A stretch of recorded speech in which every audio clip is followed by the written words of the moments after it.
आपका mentor AK Singh और आज फिर हम अपने सीटेट की तैयारी को आगे बढ़ाएंगे। और सीटेट की तैयारी में हम क्या कर रहे हैं, बाल विकास और शिक्षा शास्त्र। और बाल विकास और शिक्षा शास्त्र का ही सबसे बड़ा रोल होता है सीटेट में, और सीटेट इसके बिना अधूरा है। यानी कि अगर आपने बाल विकास को कर लिया, अच्छी तरह तैयारी कर ली और बाल विकास को आपने महारत हासिल कर ली, तो आपने सीटेट पास कर लिया। सीटेट पास करने में ज़्यादा बड़ी तोप नहीं है, बस आपको क्या है, समझना होगा कॉन्सेप्ट को। और जब आप कॉन्सेप्ट को समझ जाओगे तो कॉन्सेप्ट आपको कहीं ना कहीं हेल्प करेंगे सीटेट के एग्ज़ाम पास करने में।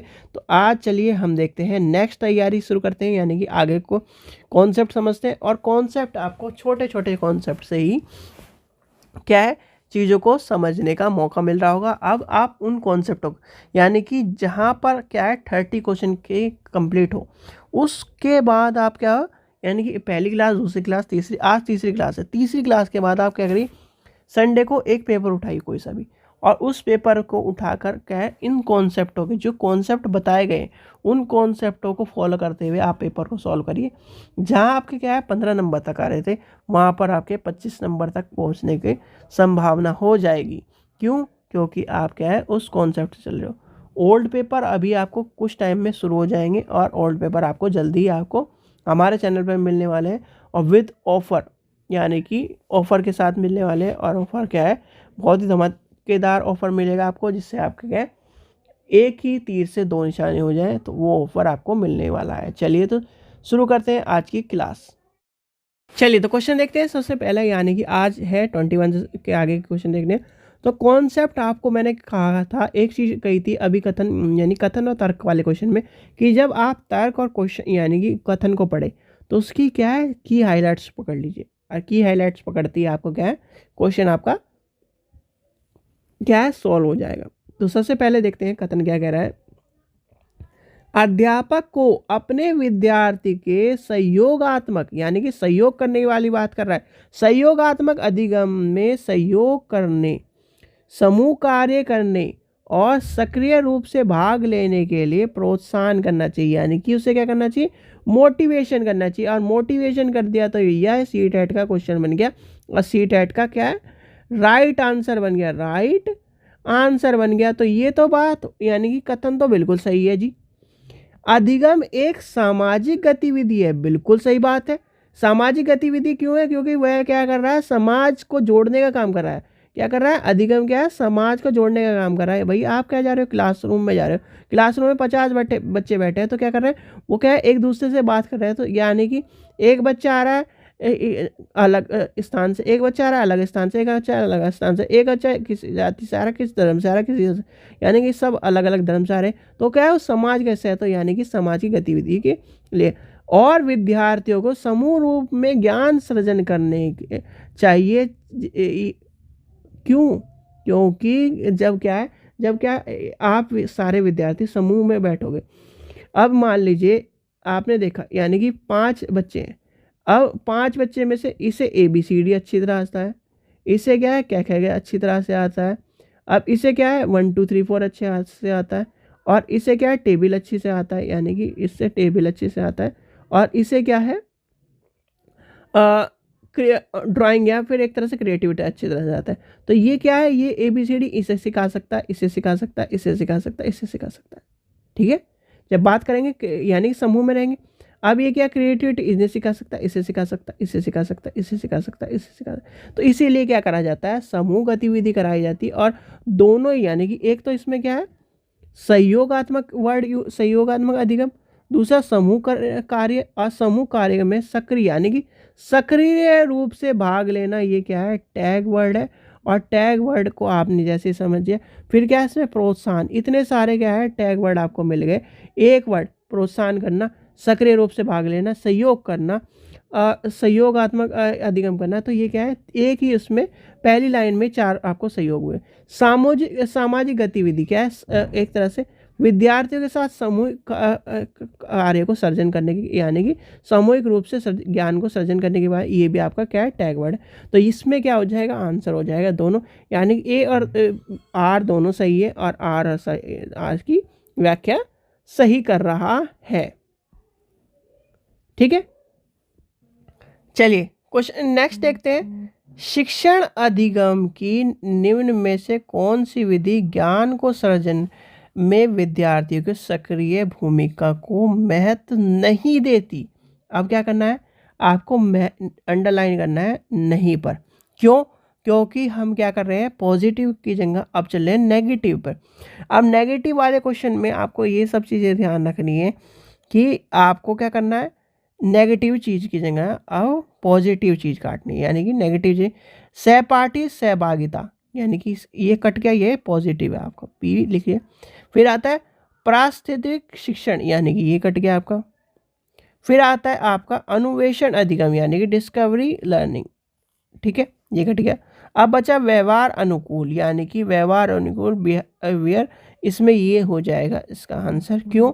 शिक्षण अधिगम की जो व्यवहार अनुकूल विधि ज्ञान को सृजन में विद्यार्थी की सक्रिय भूमिका को महत्व नहीं देती, जबकि सहपाठी अधिगम, अन्वेषण और परस्पर अधिगम तीनों ज्ञान के सृजन के लिए विद्यार्थी की सक्रिय भूमिका देती है, क्योंकि ये तीनों जो विधियां हैं वो बच्चे को क्या बनाती है, रचनात्मक बनाती हैं। याद कर लेना, क्या करती हैं,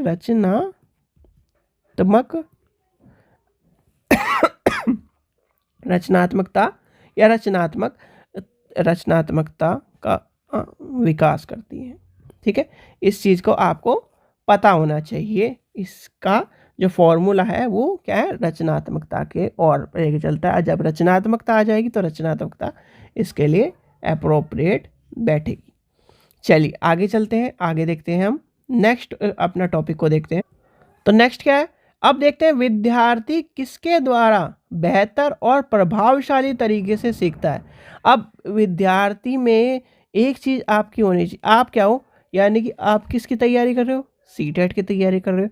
आप किसकी तैयारी कर रहे हो, टीचर बनने की तैयारी कर रहे हो। आप किसकी तैयारी कर रहे हो, एक जॉब की तैयारी कर रहे हो। तो आप में क्या है, दंड पुरस्कार थोड़ी पाना चाहते हो, दंड थोड़ी पाना चाहते हो, ये तो कट जाएगा पुरस्कार। यानी कि पुरस्कार और दंड के लिए कभी भी बच्चे को नहीं पढ़ाया जाता, ये ध्यान रखना। कंठस्थ कराना, यानी कि रटने के लिए भी नहीं कराया जाता। निष्क्रिय अनुकरण, ये भी नहीं होगा।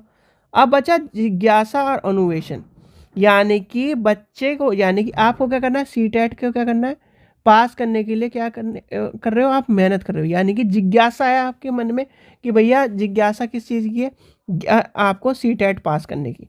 आपको क्या करना है, सीटेट पास करना है, सीटेट पास करना है और डिस्कवरी, यानी कि अन्वेषण करना है, डिस्कवर करना है। तो इस चीज़ में क्या आ जाए, सॉरी, इसमें क्या आ जाएगा, इसमें आपका आ जाएगा जिज्ञासा और अन्वेषण, यानी कि आपका इसका आंसर हो जाएगा जिज्ञासा। वर्ड जहाँ पर भी दिख जाए, जिज्ञासा, जिज्ञासु, इस तरह के जो वर्ड्स होते हैं वो प्रभावशाली तरीके से सीखने में मदद करते हैं।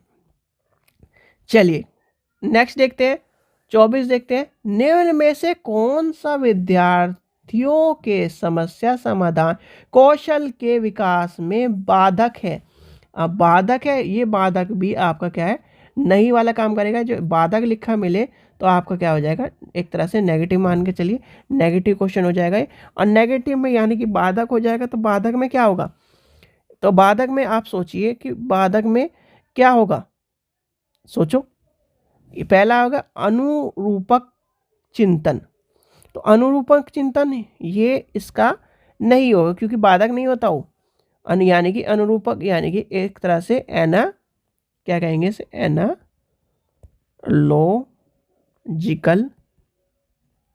थिंकिंग, ये क्या करती है, बच्चे को क्रिएटिव बनाता है। ठीक है, अब दूसरा क्या आएगा आपका, प्रयोगात्मक स्थिरता, यानी कि प्रयोगात्मक होता सही है, पर ये क्या है, स्थिरता, यानी कि फिक्स्डनेस, यानी कि फंक्शनल फिक्स्डनेस। अगर इसमें फिक्स्डनेस नहीं होता तो ये अप्रोप्रिएट आंसर चल जाता, तो इसका आंसर आगे पढ़ने की जरूरत नहीं। बाधक है तो बाधक तो यही हो जाएगा। वैसे पढ़ लेते हैं, बहुविधि तरीकों से प्रश्नों को प्रस्तुत करना, बिल्कुल जो क्या होगा, क्रिएटिव बच्चा होगा। आप ये मान के चलो, मैं आपको कहूँ कि खाने की बात लेके चलते हैं, चलो खाने की बात, क्योंकि खाने से ही ज़्यादा आप समझते हो। मैं आपसे कहूँ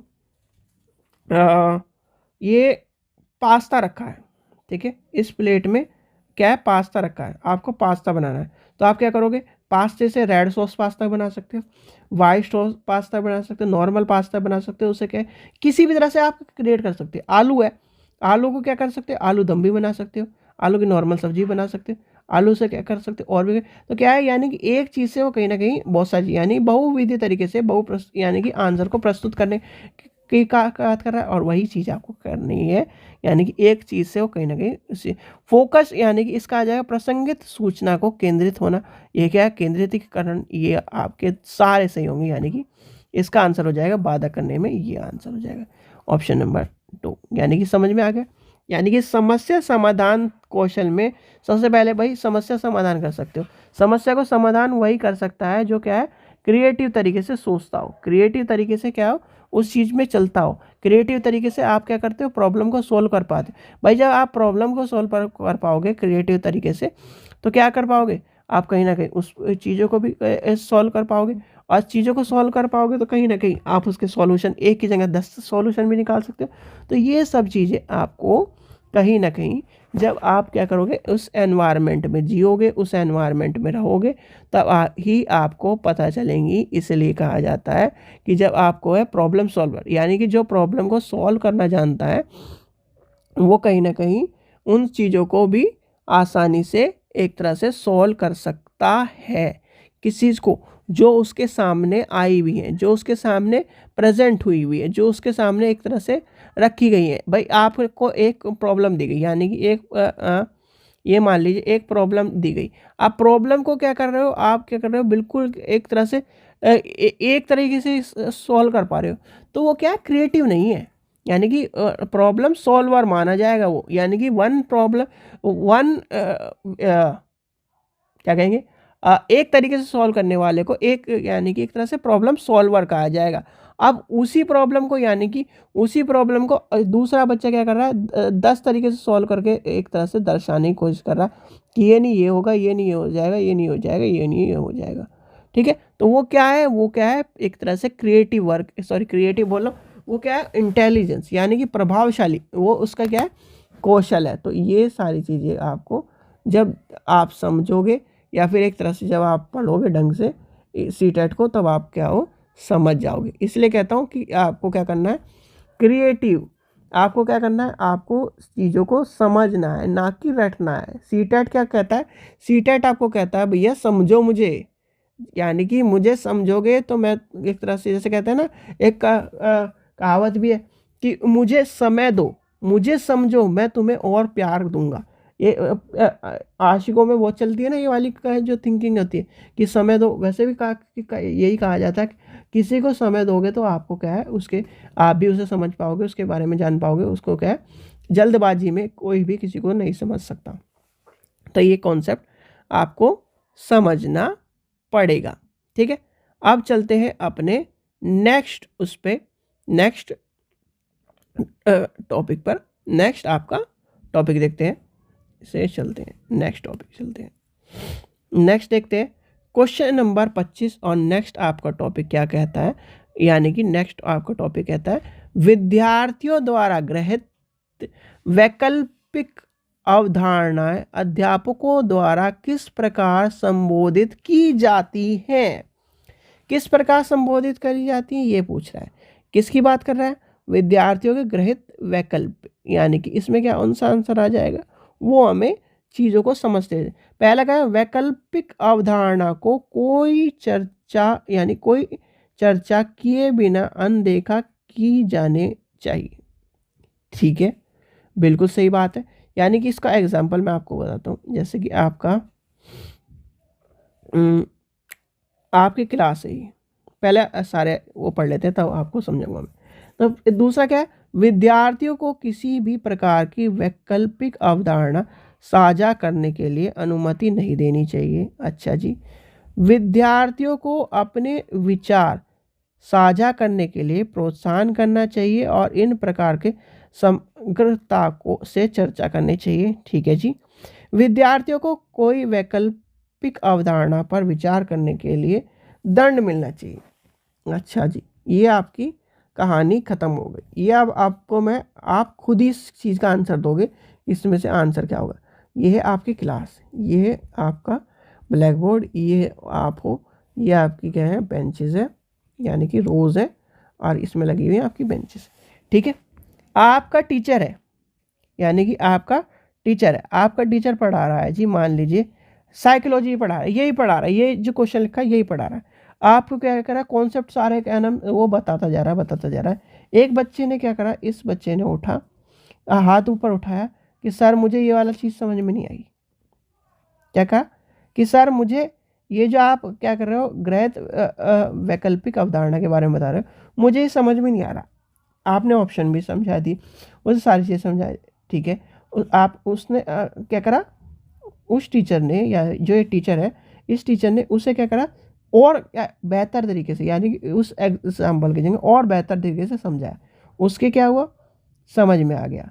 ठीक है, ये है फर्स्ट रीज़न, जो क्या है प्रॉपर क्या है एक तरह से माना जाता है किसी भी ज्ञान प्राप्त करने के लिए, टीचर और स्टूडेंट का बॉन्डिंग। अब दूसरी कंडीशन क्या है, दूसरी कंडीशन क्या है, ये है यानी कि सबसे अच्छी जो है, जो हम यूज़ करते हैं और यही सबसे यूज़फुल मानी जाती है। दूसरा क्या है, बच्चे ने हाथ खड़ा करा, क्या है पढ़ कि सर मुझे समझे, पढ़ते तो नहीं, ध्यान यहाँ नहीं रहता, ये ध्यान नहीं रहता आपका, स्कूल में आते क्यों, पैसे बर्बाद कर रहे हो अपने माँ बाप का। तो वो क्या है दूसरी कंडीशन। फिर तीसरी कंडीशन क्या है, आप इसके बच्चे यानी कि इस बच्चे ने हाथ खड़ा करा, आपने अनदेखा कर दिया, ठीक है, वो हो गई कंडीशन। कभी भी एक चीज़ का ध्यान रखना, आप भी टीचर बनने वाले हो, कभी भी अगर आपका बच्चा हाथ खड़ा करके आपसे क्वेश्चन पूछे, तो आपको क्या करना है, पहले उसके क्वेश्चन का आंसर को साझा करने की कार्य को करना है। यानी कि जब बच्चे के अंदर जिज्ञासा उत्पन्न हो, कहा जाता है ना, जिज्ञासा उत्पन्न होते ही जिज्ञासा को शांत करना चाहिए, नहीं तो वो क्या होती है, जिज्ञासा अधूरी रह जाती है और उसका क्या है आगे हट जाना भुगतना पड़ रहा है। अगर आपका बच्चा यानी कि आपने के बच्चे ने पहली बार आपसे क्वेश्चन पूछा, या क्लास में हाथ खड़ा करके आपसे कुछ पूछा और आपने उसे डांट दिया, तो जिंदगी भर वो बच्चा कभी भी क्वेश्चन नहीं पूछेगा। और यही कारण है कि आज के समाज में जो टीचर्स हैं वो बच्चे को एक तरह से दबा देते हैं, और वो फिर क्या है, वो आगे जाके दबता रहता है और दबते आगे जाके वो फिर कहीं ना कहीं स्लो लर्नर बन जाता है, क्वेश्चन को पूछना तक नहीं है और कॉन्फिडेंस लेवल उसका जीरो हो जाता है। जो क्लासरूम का एनवायरनमेंट होता है, जो क्लासरूम में अच्छे एनवायरनमेंट माने जाते हैं, वो यही माना जाता है कि आप क्या है, कोई आपसे क्वेश्चन पूछे और क्या है, क्वेश्चन आंसर, यानी कि टीचर और स्टूडेंट की जो वार्ता है वो चलते रहनी चाहिए कहीं ना कहीं, जब भी आप क्या टीचिंग करो। नहीं तो वो क्या है अधूरी मानी जाती है, और क्या है ज्ञान का, यानी कि जो ज्ञान की जो टीचिंग है वो टीचिंग प्रॉपर टीचिंग नहीं मानी जाती, वो क्या करा जाता है एक रीडर के तौर पर माना जाता है। यानी कि आपने क्या करा, अपनी जो बात थी, अपने जो आप ज्ञान समेट के लाए थे, आपने बोल दिया, आपके बच्चों ने सुन लिया मूर्ख दर्शन होकर, और आपको क्या है वो चीज़ें आप पूरी नहीं कर पाए। तो ये सब चीज़ें आपको पता होनी चाहिए जब भी आप क्या करो, टीचिंग करो। यानी कि टीचिंग जब करो तो आपको ये पता होना चाहिए कि क्या चीज़ें हैं, क्या चीज़ें नहीं हैं, किस चीज़ के लिए क्या कर रहा है, कौन सी चीज़ें हमें स्कूल में क्या चलना है, और कौन सी चीज़ों के लिए हमें कौन सी चीज़ यूज़ करनी है। ठीक है, जब आप क्या करो टीचिंग, यानी टीचिंग में हो, आप टीचिंग प्रोफेशन में हो, तो टीचिंग प्रोफेशन में ये चीज़ ध्यान रखना, कभी भी अपने बच्चे को जब भी क्वेश्चन पूछे, यानी क्वेश्चन पूछने, अगर क्वेश्चन पूछ रहा है तो ये समझ लो कि आपका ज्ञान क्या है, आपके ज्ञान को बच्चे तक यानी आपका जो ज्ञान है वो बच्चे तक पहुंच रहा है। अगर आपका बच्चा क्वेश्चन नहीं पूछ रहा है तो ये मान के चलो कि आप जो पढ़ा रहे हो बिल्कुल बेकार पढ़ा रहे हो। ठीक है, चाहे कोई भी हो, यानी कि क्वेश्चन का मतलब ये है, अगर क्वेश्चन देखो चीज़ें कब ऐसा भी हो सकता है कि बच्चे को समझ में आए इसलिए ना क्वेश्चन पूछ रहा हो, पर यह है कि जब क्वेश्चन समझ में आएगा तो उससे क्या है एक तरह से जिज्ञासा होगी, अगर उसमें कुछ भी फॉल्ट रहेगा, यानी जरा सी चीज़ें होती है तो उसमें कहीं ना कहीं उसमें पूछने की गुंजाइश रहेगी और वो पूछेगा ज़रूर। ठीक है, चलिए आगे चलते हैं, नेक्स्ट देखते हैं अपना नेक्स्ट कॉन्सेप्ट।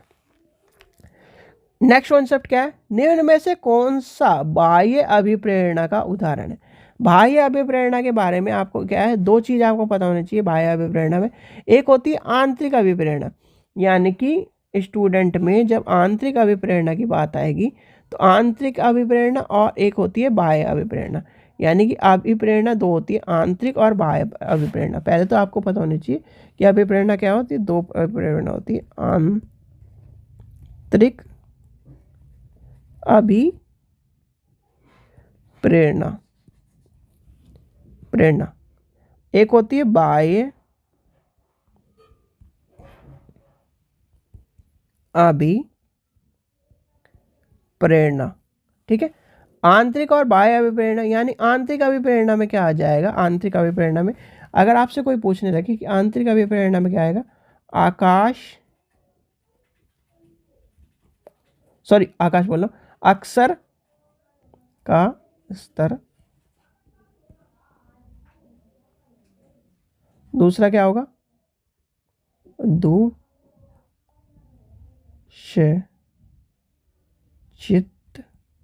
उपलब्ध की आवश्यकता। इसमें क्या होगा, बाह्य अभिप्रेरणा में, यानी कि पुरस्कार, प्रशंसा। अभी और आपको एग्जांपल दे दूंगा, टेंशन मत लिए। प्रोत्साहन और लास्ट है दंड। ये है बाह्य अभिप्रेरणा। सीधे सीधे अगर मैं आपको लेके चलूँ, आपसे कहूँ आपको क्या करना, एक बच्चा है सीटेट की तैयारी कर रहा है दिल से। दिल और दिमाग वाला कॉन्सेप्ट आपको कहीं ना कहीं पता होगा, तो आप उस चीज़ को समझिए। जो क्या कर रहा है, यानी कि सीधे सीधे मान के चलिए, आपको मैं दिल और दिमाग वाले कॉन्सेप्ट को आज दोनों को क्लियर कर देता हूँ। जब क्या है, आप किसी के लिए, यानी कि चाहे आपकी माँ हो, बाप हो, भाई हो, बहन हो, आपका बच्चा हो, कोई भी हो, आपकी वाइफ हो, ठीक है, आप क्या कर रहे हो, अगर उसे दिल से प्यार कर रहे हो तो क्या करोगे, अपने से पहले उसकी फिक्र होगी। अगर वो बाहर जाएगा तो आपके दिमाग में ये रहेगा कि यार इसके साथ को जाना चाहिए, कभी कुछ इसे चोट लग जाए, कभी कुछ इसे कोई दिक्कत हो जाए, फ़ोन लेके जा रहा है कि नहीं जा रहा है, ये सब चीज़ें। यानी कि जब आपके दिमाग में ये फीलिंग आने लगी कि इसको क्या है, इसको अगर कुछ हो गया या फिर इसके साथ इनसिक्योर हो गया या कुछ भी हो गया, तो जब भी इस तरह की फीलिंग आए तो क्या होगी, वो दिल से होगी। अब क्या है, आप क्या कर रहे हो, दिल से प्यार कर रहे हो उसे, सामने वाले को। अब जब क्या है, दूसरा क्या है, दिमाग से, यानी कि वो कहीं जा रहा है, अच्छा ठीक है चलो जल्दी आ जाना, आपको कोई टेंशन नहीं किस टाइम जा रहा है, किस टाइम आ रहा है, आपके पास तो फिजिकली जो आदमी है वो प्रेजेंट होना चाहिए, आप क्या है उससे वार्ता होनी चाहिए। वो क्या है, दिमाग से, ये जो सारी चीज़ें दिल और दिमाग से। अब वही चीज़ हम क्या करते हैं, अपने आंतरिक और बाह्य अभिप्रेरणा में लेके चलते हैं। जो आंतरिक अभिप्रेरणा होती है वो क्या करते हैं, जैसे कि क्या है, रूप से जिसका मान के चलिए एक स्टूडेंट है, उसे क्या करना है, टीचर बनना है, टीचर बनना है, लॉयर बनना है, मेडिकल में यानी डॉक्टर बनना है। इन तीनों को फील्ड को लेके चलते हैं हम। एक क्या है, टीचर बनना है, लॉयर बनना है, मेडिकल में जाना है। अब वो क्या करेगा, जब क्या है टीचर बनने के उसमें टीचर बनना है, उसे ये नहीं पता कि इसमें सैलरी कितनी है, उसे ये नहीं पता इसमें क्या बेनिफिट है, उसे बस टीचर बनना है। क्या करना है, टीचर बनना है। यानी कि वो इस चीज़ से वो क्या है, आंतरिक रूप से अभिप्रेरणा हो गई। उसे कोई मतलब नहीं है भैया कितनी सैलरी हो, क्या हो, यानी कि कौन कौन सी फैसिलिटी हो, उसे क्या करना है, टीचर बनना है, टीचर बन के पढ़ाना है और उसका पैशन है। दूसरा क्या है, फिर क्या है, उसे एक को क्या करना है, वकील बनना है, वकील यानी अच्छा वकील बनना है। उसे क्या आंतरिक रूप से उसे क्या बनना है, वकील बनना है, बस वकील का नाम चाहिए, वकील बनना है, वकील बनना है। तो फिर क्या है, एक क्या है, डॉक्टर बनना है, डॉक्टर बनना है। यानी कि जो क्या है आंतरिक रूप से, यानी कि दिलो तमन्ना, कहते हैं ना दिलो तमन्ना है मेरी कि डॉक्टर मुझे बनना है, इस तरह की कहानी आपने सुनी होगी। तो क्या है वो क्या है, जो आंतरिक रूप से अभिप्रेरण होगा तो वो क्या करेगा, उसमें उसी चीज़ में मोटिवेट हो चल जाएगा। उसे कहीं ना कहीं ये नहीं कहना पड़ेगा कि 4 दिन उसमें क्या जो बाहरी अभिप्रेरणा होती है उसमें 4 दिन किताब उठाता है, फिर उसे मोटिवेशन की जरूरत पड़ती है, फिर बाहरी रूप में। यानी कि एक क्या है, इसमें क्या है ऊब जाता है आदमी, इसमें क्या है ऊबता नहीं है। यानी कि क्या है, ये सीधे सीधे क्या है, आपका पैशन है, यानी कि आपको क्या है, पैशन है आपका। जैसे क्या है, किसी बच्चे का क्या है, फुटबॉल खेलना पैशन है, किसी बच्चे का क्या है कुछ चीज़, तो वो क्या आंतरिक रूप से अभिप्रेरण, अच्छा कुछ भी हो जाए वो उसके लिए टाइम निकालेगा ही निकालेगा, है ना। कुछ भी हो जाए उसके लिए टाइम निकालेगा ही निकालेगा। तो क्या होता है, वो क्या होता है, आंतरिक अभिप्रेरणा। बाह्य अभिप्रेरणा में क्या होती है, बाह्य अभिप्रेरणा में मान लीजिए कि कहा जाए कि ये ट्रॉफी मिलेगी, जो क्या है फर्स्ट आएगा, तो क्या है वो उस ट्रॉफी पाने के लिए क्या है तैयारी कर रहा है।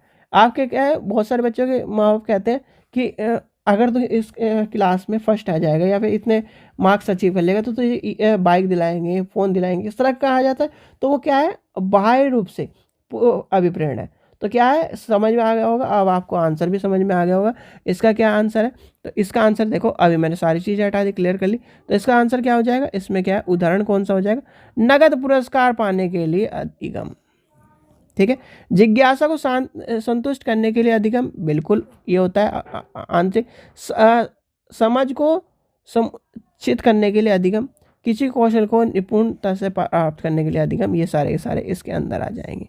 ठीक है, चलिए आगे चलते हैं, नेक्स्ट कॉन्सेप्ट देखते हैं। नेक्स्ट कॉन्सेप्ट आपका क्या कह रहा है, क्वेश्चन नंबर 27, मैं अपनी असफलता के लिए सफलता के लिए योग्यता में कमी को उत्तरदायित्व ठहराती है और योग्यता को एक स्थिर रूप की तरह मानती है। बार बार असफलताओं का होना उसमें किसी प्रकार की भावना का विकास करेगा। यानी कि सीधे सीधे आप भाई किसकी बात कर रहे हैं, आप क्या करो, बार बार असफल हो रहा है, तो बार बार असफल होने के लिए आपने क्या करा, एक तरह से ये सोच रहे हो कि कहीं ना कहीं अब मेरे में क्या है, कुछ एक कमी है। तो क्या है कमी, क्या है कमी, कहीं ना कहीं क्या जिज्ञासा की कमी है, नहीं। गर्व की कमी है, नहीं। आशा की कमी है, नहीं। उसमें क्या है, असहयोगता की कमी है। किसकी कमी है, असहयोगता की, यानी कि लर्निंग। किसकी कमी हो जाएगी, आप भी सोचिए, क्या कहेंगे, लर्निंग। लर्निंग यानी कि लर्न हेल्पलेसनेस की कमी है। ठीक है, ये इसका आंसर हो जाएगा। चलिए, वैसे इस तरह क्वेश्चन आपको देखने के लिए मिलेगा, ये इस तरह क्वेश्चन आपको ऑनलाइन में ही देखने के लिए मिले हैं। चलिए आगे चलते हैं, क्वेश्चन नंबर नेक्स्ट देखते हैं। नेक्स्ट क्या कह रहा है आपका, आप अपने विद्यार्थी को कुछ जानकारी याद करवाना चाहते हैं। इस उद्देश्य के लिए आप किस युक्ति से बचना चाहेंगे। याद करने के ऊपर बात आ गई है, तो याद करने के ऊपर क्या हो गया, ये क्या है, याद करना क्या कहता है, सीटेट के लिए एक तरह से, ये जब सीटेट में याद करने वाली इमेज आ जाए तो ये लगा लेना एक तरह से ये वाली इमेज, और जब क्या है समझने वाली इमेज आ जाए तो ये लगा देना ये वाली। ठीक है, तो इस चीज़ का ध्यान रखना। अब याद करने वाली बात आ गई, तो याद करने में क्या हो जाएगा, याद करने में क्या किस चीज़ का बात आ जाएगी, आप अपने निष्क्रिय रूप से कई बार दोहराने के लिए कहेंगे। भैया याद करने में क्या होता है, बार बार दोहराना, बार बार दोहराना। आपको क्या, आपने सुना होगा, टेबल पढ़ो, दो एकम दो, दो दूनी चार, इस तरह पढ़ते हैं ना, 2 1 जा 2, 2 2 1 जा 2, 2 2 4, 2 3 जा 6, इस तरह पढ़ते हो। तो क्या करते हैं, बार बार रटते जाते हो।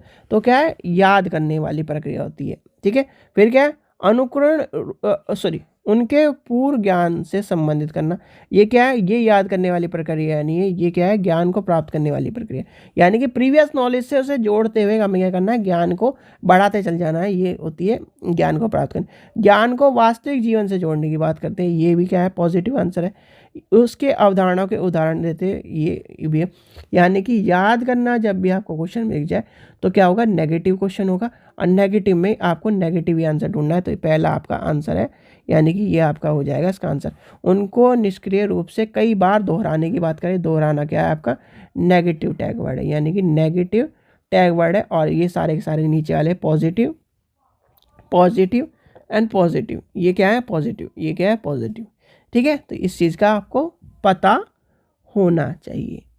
चलिए आगे चलिए अब नेक्स्ट देखते हैं। नेक्स्ट क्या है, नेक्स्ट है आपका, निम्न में से कौन सा व्यक्तिगत कारक है जो अधिगम को प्रभावित करता है। अधिगम को कौन सा प्रभावित करता है भाई, जब आपको प्रभावित करने, यानी प्रभावित करने वाले कारण कौन से होते हैं। देखो, एक वर्ड ध्यान रख लेना, दो यानी कि सॉरी एक वर्ड बोलो, दो वर्ड ध्यान में कर लेना। जब भी आपको क्या है व्यक्तिगत कारण पूछा जाए, अधिगम को प्रभावित करने वाला या कुछ भी हो, यानी क्वेश्चन में आपको कुछ नहीं देखना है, ऑप्शन को देखना है। अनुवेशन बोलो, अनुवांशीकरण और पर्यावरण, दो चीज़ का ध्यान रखना, अनुवांशीकरण और पर्यावरण की जहाँ पर भी आपको वर्डिंग दिख जाए, यानी कि आपको क्या है अनुवांशीकरण और वातावरण का जहाँ पर भी कॉन्सेप्ट दिख जाए, यानी कि हेरिडिटी एंड एनवायरनमेंट, जहाँ पर भी दिख जाए आपको ऑप्शन पढ़े बिना ऐसे कर देना ऐसे, क्योंकि ये क्या होते हैं अनुवांशीकरण जो होता है और जो वातावरण होता है उसी के द्वारा क्या करता है बालक को अधिगम में सहयोग मिलता है, बालक को क्या अधिगम प्राप्त होता है। अनुवांशीकरण जो होता है व्यक्तिगत कारण होता है जो अधिगम को प्रभावित करता है, अधिगम यानी अधिगम व्यवहार में उत्तरदायित्व होता है, अनुकूल करता है और एक प्रक्रिया में सहयोग करता है। यानी कि आपको क्या करना है बस ये वर्डिंग देखनी है और सीधे सीधे आंसर लगा देना है।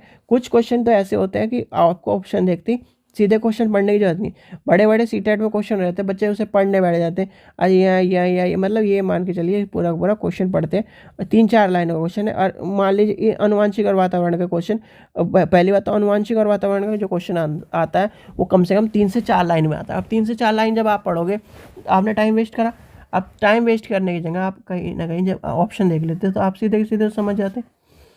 चलिए आगे चलते हैं। लास्ट क्वेश्चन है आज का हमारा, अधिगम किसके द्वारा नकारात्मक रूप से प्रभावित होता है, यानी कि नकारात्मक रूप की बात नकारात्मक रूप की बात कर रहा है।